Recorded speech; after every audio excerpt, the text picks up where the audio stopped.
This 2013 Chrysler Town and Country was started up the other day, and it started smoking, and it died out. Wasn't 100% sure what was going on,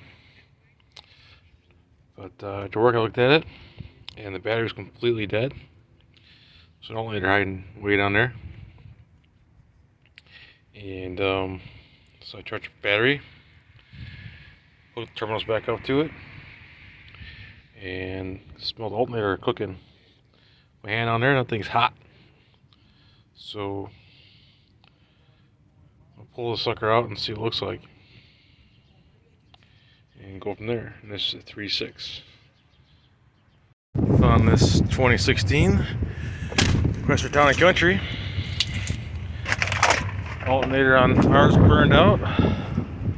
This one just happens to have an alternator, the only one I could find in the whole yard. So I pull the sucker out. Looks like it's not terrible, and go from there. Well, found an alternator. I thought it was good, but apparently this one started on fire like mine almost did. It's awesome. And I found another van, Dodge Caravan this time.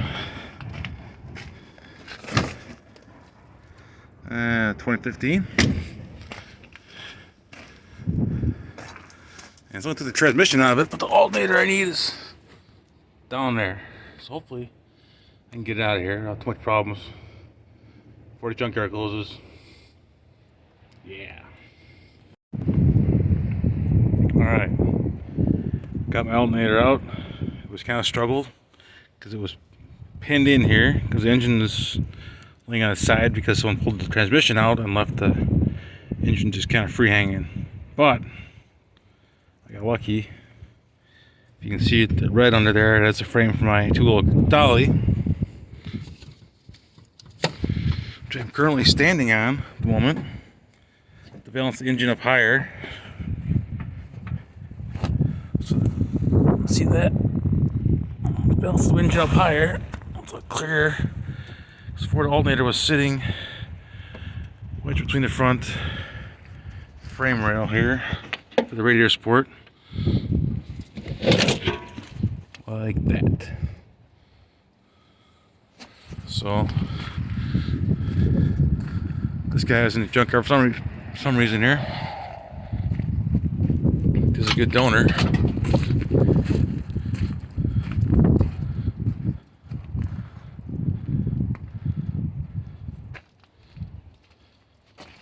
I'm not even sure why it's here.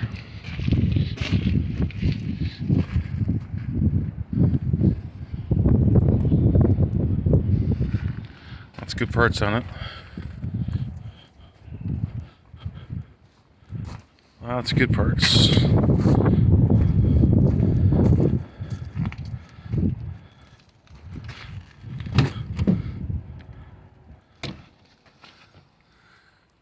It's like it had 248,000 miles on it. Maybe that's why it's in there. The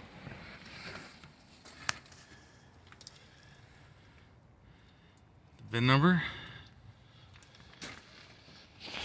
My guess is the engine blew up. But that and the mileage. So this alternator charges for me. Hopefully it does. Spins freely. It's not burned out like the other one was. Should be good to go. So I'm playing in the dark. If I get that sucker out of there, a little bit of a battle.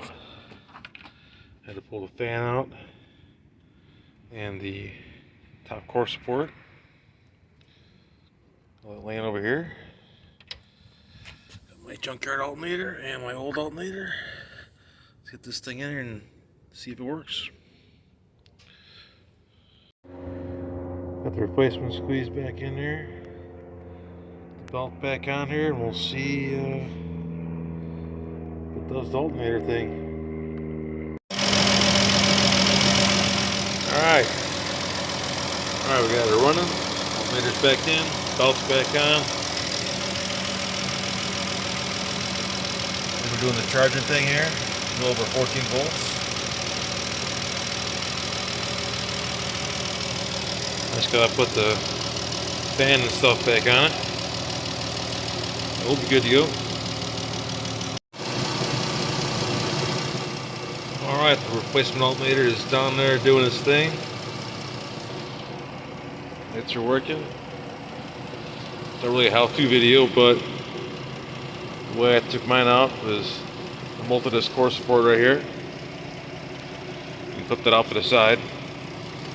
And then I pulled the fan off the radiator, and of course the engine cover and the air filter and all that stuff, and that gave me just enough space to unbolt that alternator and squeeze it out.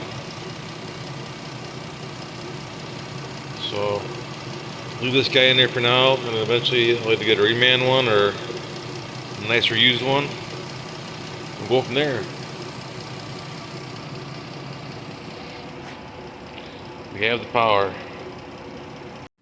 I started looking up alternators for the van for sale, and we're at $400, $300 something, and even more dollars, $700. And most of them are not in stock. Next part store, $400. And next one I believe is, what we got here, $550. And the next one is going to be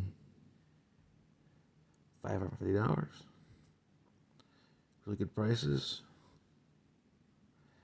Last one's $248, but it is not available anywhere.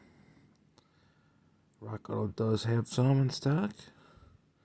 I might go with them later, but I can't get those next day, so that's probably what we'll order from there. Thanks for watching, everybody.